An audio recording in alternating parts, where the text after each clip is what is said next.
Hello, beautiful people. Today, let's talk about the Balance Council changes. So here are my votes for this month, and let me walk you through the cards and let's discuss the changes. So first of all, the power increase. I don't agree that this card got to 3 points of power. I think this card doesn't offer that much that it needs to be at this point. I would say that 4 plus this 4 was actually pretty perfect. And even if you see the decks with Assimilate, they don't play this card anymore because it's fairly weak. It's only played in the mem decks, and that's pretty much it. So basically, this card became dead. Then we have Operator. And I also don't see a point for this card to be at 4 points of power. I would say that for 7 points of provision, we can expect definitely something more. And this is right now basically fairly playable. Not many guys they play this card at all, and I would say not only you're giving, let me say, yourself a unit, but also you give the same unit to your opponent. Obviously, maybe your deck doesn't have the synergy with this card, but I mean for 7 points of provision, definitely it needs to be a strong card. So I would say the provision is great, but regarding the power, unfortunately, it's not the thing. Then Itaran, and also I wouldn't agree with this change that it was done with 5 points of power. It's very weak, and especially if you play against a deck with Maddox and bombs, it's being removed automatically with the bomb that is at 4 points of provision. So I would say this is pretty unfair. Not to mention that you can easily lock this card, so it's very prone to damages and it's very prone to locks. So I would say 5 it's not enough for card which is at 8 points of power. And as you can see, these are the changes because that basically they are in like one field of expertise. All of them they are like included in the decks with some kind of memes. And I don't like to play with meta, to be honest. That's point number one. Second of all, I think this brings more fun to the game if you play something unexpected. And the only way you can play something unexpected is to have some mem decks. And this is basically my point over here.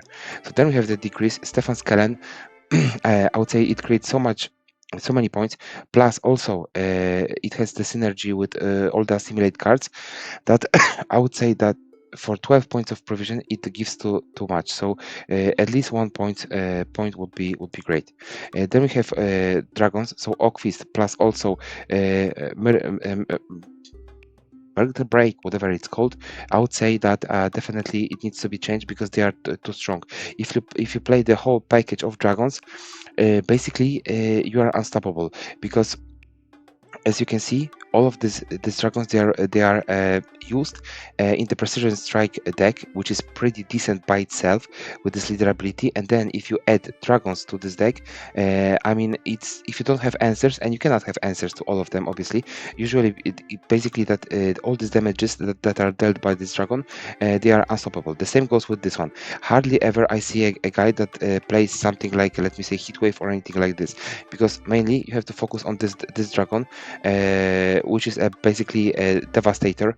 And if you don't have an answer for this one, basically you're done.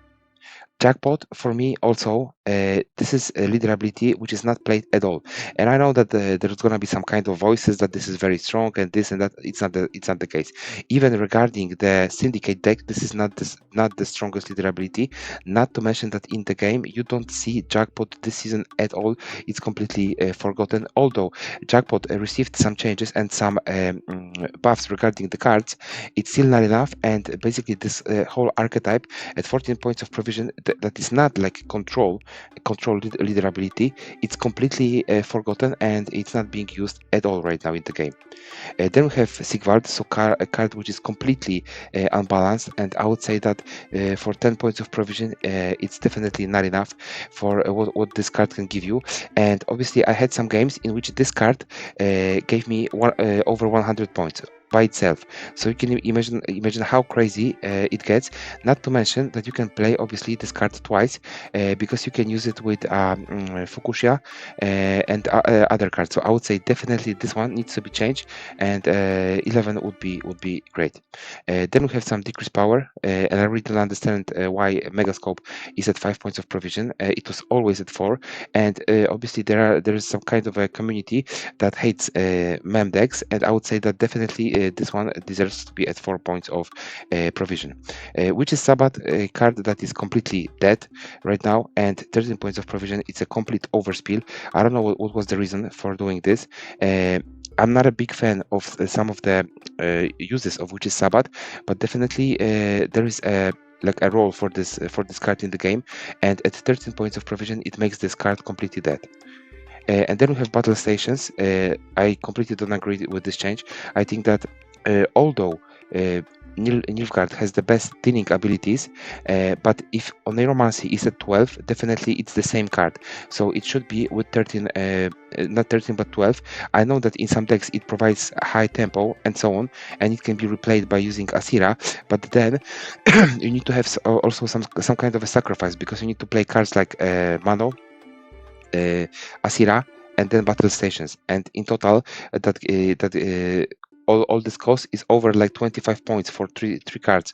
So I would say that definitely this is something that needs to be changed and make it more playable. For 12 points, I would say that was the perfect spot for these cards. So guys, these are my changes. I don't know if you agree or not. Just like I mentioned before, with the leader abilities right now, as you can see, there are some leader abilities that give you 17 points of provision. For instance, onslaught, which is absolutely great, and it has 16. And then we have fruits of Isgid, and then we also have jackpot at 14. And okay, I can understand definitely imprisonment, because this is super toxic.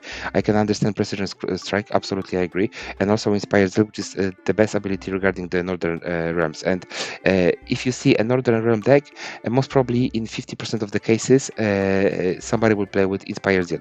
But regarding this, I mean, this is just ridiculous how weak it is, and it's completely like without any kind of justification. So I will submit my voice, my voting right now, and let me know in the comment section what do you think about it. So thank you very much for watching, guys. Thank you for your time and support. Please like, subscribe, and comment, guys. See you in the next video. And the last announcement, guys, please go to your shelter and adopt a dog. Thank you very much, guys. Bye bye.